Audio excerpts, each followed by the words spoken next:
Shalom sahabat yang baik hati, salam sehat selalu bagi kita semuanya. Marilah kita bersatu di dalam doa. Allah Bapa, di dalam Yesus Kristus, Engkau adalah Allah yang Maha Kuasa, yang mengasihi kami di sepanjang hidup kami. Engkau datang ke dunia untuk menyelamatkan kami, sehingga kami beroleh keselamatan dan pengampunan dosa. Tuntunlah kami dengan firman-Mu ya Tuhan, sehingga hidup kami adalah hidup yang senantiasa dipenuhi oleh firman Tuhan. Amin.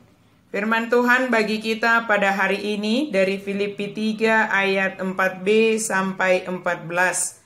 Marilah kita membacanya secara lengkap di tempat kita masing-masing. Saya baca ayat 7 dan 8. Tetapi apa yang dahulu merupakan keuntungan bagiku, sekarang kuanggap rugi karena Kristus.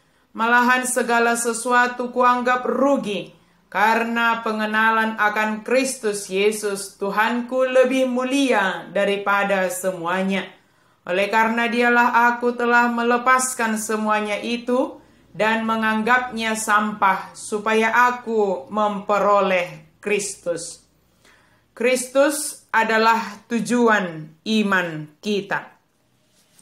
Kalau melihat sekilas, kelihatannya Paulus membanggakan berbagai prestasinya.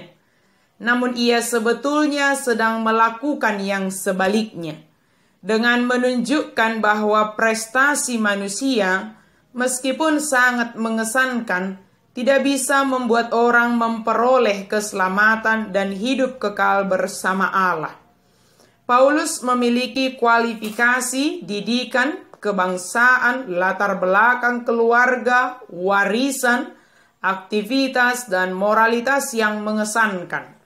Meskipun demikian, pertobatannya untuk beriman kepada Kristus tidak didasarkan pada apa yang telah ia lakukan, tetapi pada kasih karunia Allah.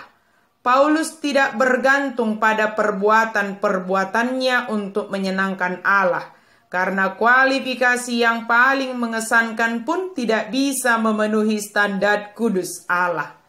Paulus hendak mematahkan pandangan orang Yahudi yang membanggakan diri mereka dan apa yang mereka lakukan. Paulus menunjukkan bahwa itu adalah cara yang salah. Maka bagi kita juga perlu berhati-hati supaya tidak menganggap prestasi masa lalu sangat begitu penting, sehingga hal tersebut menjadi penghalang dalam hubungan kita dengan sesama, terlebih terhadap Tuhan.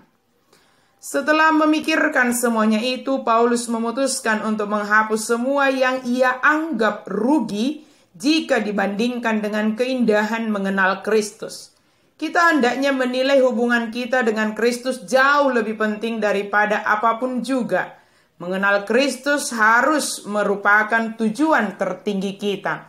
Dengan tujuan mengenal Kristus dan kuasa kebangkitannya, kita juga memiliki jalan kepada pengenalan kuasanya. Ketika kita menjadi satu dengan Kristus melalui percaya kepadanya, kita mengalami kuasa yang membangkitkan Dia dari antara orang mati. Kuasa yang sama akan menolong kita untuk menjalani kelahiran kembali, serta kehidupan yang diperbarui secara moral. Tetapi sebelum kita bisa berjalan dalam kehidupan yang baru, kita harus mati terhadap dosa. Sama seperti kebangkitan memberi kita kuasa Kristus untuk hidup baginya. Penyalipannya menandai kematian manusia lama kita yang penuh dosa. Kita tidak bisa mengetahui kemenangan dari kebangkitan itu tanpa secara pribadi beriman sepenuhnya kepada Kristus, bahwa Dialah tujuan hidup kita.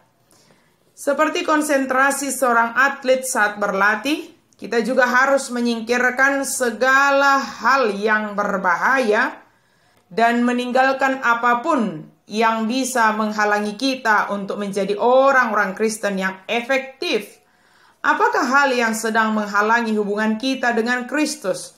Sanggupkah kita mengatakan bahwa itu sebagai tanda kutip sampah yang harus dibuang, sehingga hubungan kita menjadi pulih dan tujuan kita tercapai menjadi orang yang setia percaya kepada Yesus Kristus Juru Selamat kita. Dia yang telah rela mati untuk menebus kita umat manusia dan menganugerahkan kehidupan yang kekal. Amin, mari kita berdoa. Terima kasih Tuhan untuk firman-Mu. Biarlah kami senantiasa semakin merendahkan diri kami, melihat segala hal yang kami perbuat dalam hidup ini adalah karena seizin Tuhan. Jangan izinkan kami menyombongkan itu ya Allah, bahkan jangan izinkan kami mengandalkannya, tetapi biarlah kami berserah sepenuhnya kepada kasih karunia-Mu ya Allah di dalam Yesus Kristus, dan kami tetap berlari-lari kepada tujuan iman kami, yaitu Yesus Kristus. Mampukan kami ya Allah, dalam nama Yesus kami berdoa dan bersyukur. Amin. Selamat hari Minggu bagi kita semuanya. Tuhan Yesus memberkati.